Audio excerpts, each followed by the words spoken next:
what are your final thoughts on this incredibly important mobility pillar and the single biggest challenge that we need to overcome? We'll start with you, Juergen.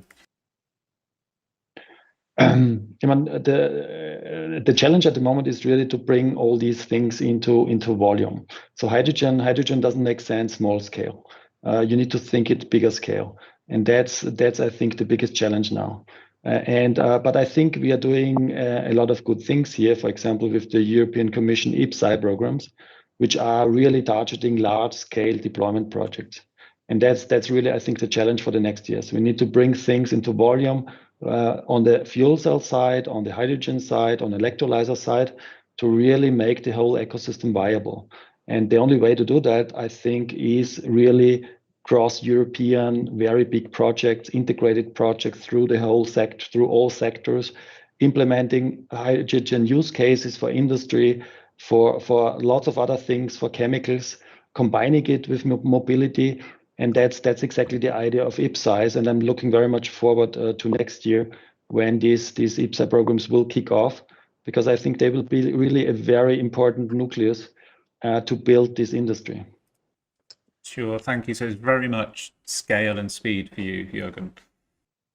Yeah. And Radi, absolutely. Same question for you. You know, what's the biggest challenge and what are your final thoughts? Well, the scale is definitely something we need in every regard. Is it hydrogen fueling station? Is it vehicle? So we need more of both and quickly, and of course at a cheaper price. But again, it's the scale. The other point is political will in each country in the European Union to support development of hydrogen technologies. And one technology I have at least neglected to speak about today is hydrogen combustion.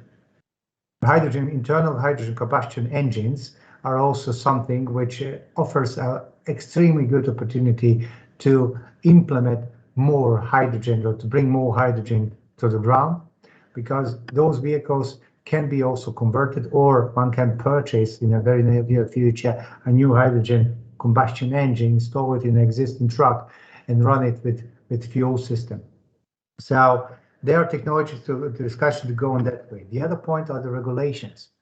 And here I'm really pointing out that the new R134 regulation on hydrogen fuel safety is really a pain in the neck, because it brings additional, let's say, it forces makers of the hydrogen cylinders to pay for every single development of a tank variation, a full approval process, full approval costs. And those costs go into several hundreds of thousands of euros per each cylinder variation. So we work on that to convince the people involved to adopt the same way of family approval process in this new regulation as well, because that helps also to bring down the cost of the fuel system at the end of the day. Lead time of various components like electrolyzers, but also like compressors are a biggest issue what I face also when speaking with our customers who would like to build a hydrogen fueling station, because lead time of a compressor today from a European manufacturer is more than 12 months in some cases. And then final point, I would be happy if you would manage to enable easy access to funding to companies who are interested to put their bets on hydrogen technology, to develop new technology for new retrofitting company, or also for fleet owners who are aiming to decarbonize their fleets.